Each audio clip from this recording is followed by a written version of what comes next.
Hey, it's your boy Z, aka Zythes here, and welcome to an edition of Snap in 5, where I'll give you all the top news and information from Marvel Snap this week in 5 minutes or less. Let's jump to it. In Snap news this week, we have a lot as we're both getting a patch and an OTA this week. And this is one of the big patches as it's going to address one of the problems in card acquisition within Marvel Snap. And this was announced back in December. And the two major changes they're going to implement are doubling the drop rate of Series 3 cards in collective reserves from 2 out of every 9 to 4 out of every 9. And the second change is increasing the token payout from Spotlight Cash's duplicates from 1,000 tokens to 2,000 tokens. These changes will go live on January 14th when the patch goes live. And this is huge as newer players can catch up finally and finish out their Series 3 collection quicker. And also when you're going for a new card, you won't feel as bad if you get a duplicate getting those extra keys. So get ready to spend those keys and start opening those collective reserves. Now let's take a look at the new card this week and the Spotlight Cash it comes in. We have the new card Moonstone, and it's accompanied by Black Swan and Nocturne. Moonstone is a 4-cost, 6-power card that has the ability Ongoing, has the ongoing effects of your 1, 2, and 3-cost cards here.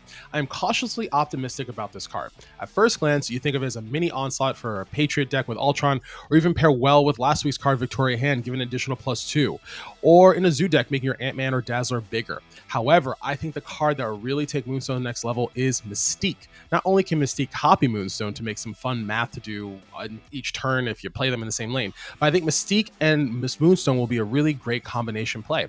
Let's say you play her in a Ravonna deck with Iron Man and Gore. So you play Ravonna on 2, play whatever you want on 3, and on 4 drop Iron Man, and then you have some flexibility in your next move to Mystique that Iron Man and follow it up with a Moonstone at the end. Or you could play with something like a Gore on 5, and then on 6 play Mystique and Moonstone afterwards to win a whole lane. This is just a sample play line, but I'm sure the week she comes out, you'll have some interesting strategies come out. Most creators feel this to be a really good card and worth getting. However, it may be a card that will be okay at first and age well as time goes on. We've seen cards like this in the past with Frigga, who upon release was okay, but really grew in popularity as time went on, and people started to get really creative with her. In Moonstone's case, every new ongoing card that is a 1, 2, or 3 cost that comes out, you'll ask yourself, how does Moonstone work with this? I'm planning on going for this week, but I will wait until Friday as I want to see what people cook up. I recommend you do the same and wait to see how this card does this week before going for it as well.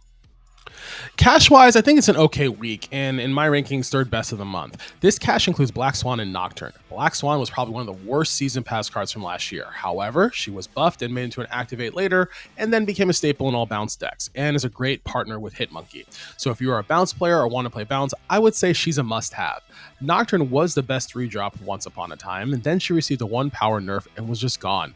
I still think she's a good card, however, there are better options at the 3 slot currently, like Rocket and Groot, who kind of outshine Nocturne. Still a good to have, but not a must have.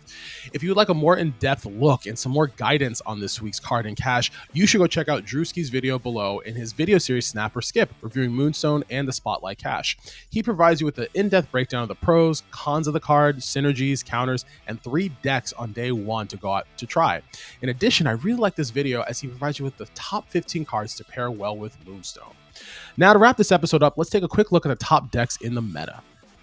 The top 5 decks this week are a Wiccan Devil Dinosaur Victoria Hand deck. Devil Dinosaur with Victoria Hand's help has found a way to become meta relevant again. I'm really excited to try this list out. At number 2, we have a Toxic Patriot deck. Ajax proves he will always be in the top decks in the meta every week in a various different shells.